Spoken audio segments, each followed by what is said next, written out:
Oh, the red light's on. Once upon a time, in college, my roommates and I were messing around during finals week, and we got bored really late at night, and someone pulled out a box of bendy straws. For some reason, it seemed like a good idea to stick it in our armpits. For some reason, I mean, and we thought it'd make the same noise as if you like stuck your hand in your armpit. I've never been really good at that, but I just thought, hey, why not? Let's try it. And it turns out I'm actually really good at it.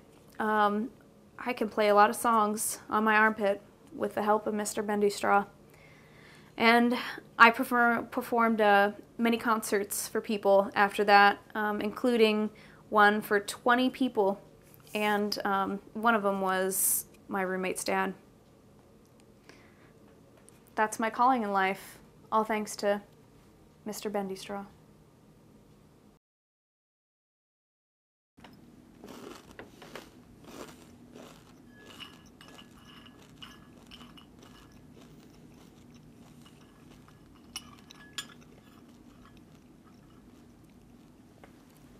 There was this one time we were on our family vacation that we took every year, and I was probably about 5 or 6. I don't really remember where we were going, to be honest, but we stopped at this little mom and pop diner kind of off the side of the highway, and we're sitting there.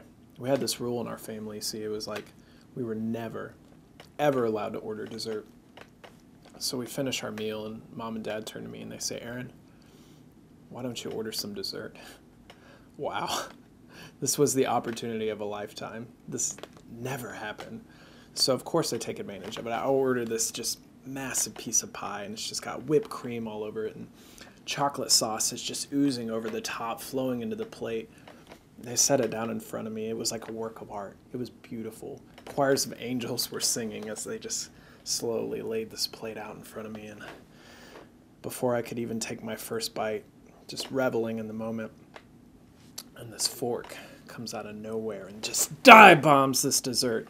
It's just this hurricane force comes in, and it was like the confectionery apocalypse, and I can't even begin to describe to you the devastation that this caused this little 5-year-old boy sitting at this table, and amidst all the terror and the inner anguish and screaming that was just happening in the depths of my soul, I look up and I just see my father, and he looks at me and he says, "What? It tastes the same."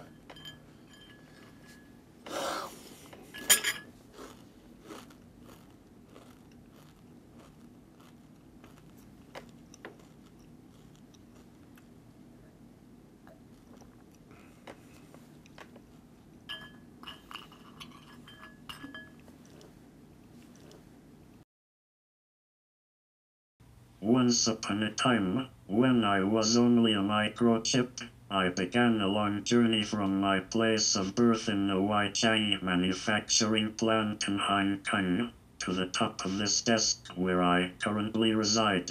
Shortly after coming off of the manufacturing line, a nice woman by the name of Suchin carefully packed me into a box that was destined for Modesto, California. I was just about to enter sleep mode for the long trip when, lo and behold, a beautiful chip was packaged in next to me. I had never seen a more beautifully crafted piece of processing. Her name was Ruby Ulan. At that moment, an exclusive network was created. We exchanged data for hours on our flight to the United States. Millions of megabytes later, we arrived at the LAX airport receiving center. As we were unpacked, she was loaded on a truck headed for Silicon Valley, and I was repacked into a crate to be shipped to Ohio. The love of my battery life was gone, and I would never get the chance to share a server with her, or choose how we wanted to reformat our drives, or bask in the glory of her upgraded RAM. Our time together was brief, but my emergency backup memory will hold her forever.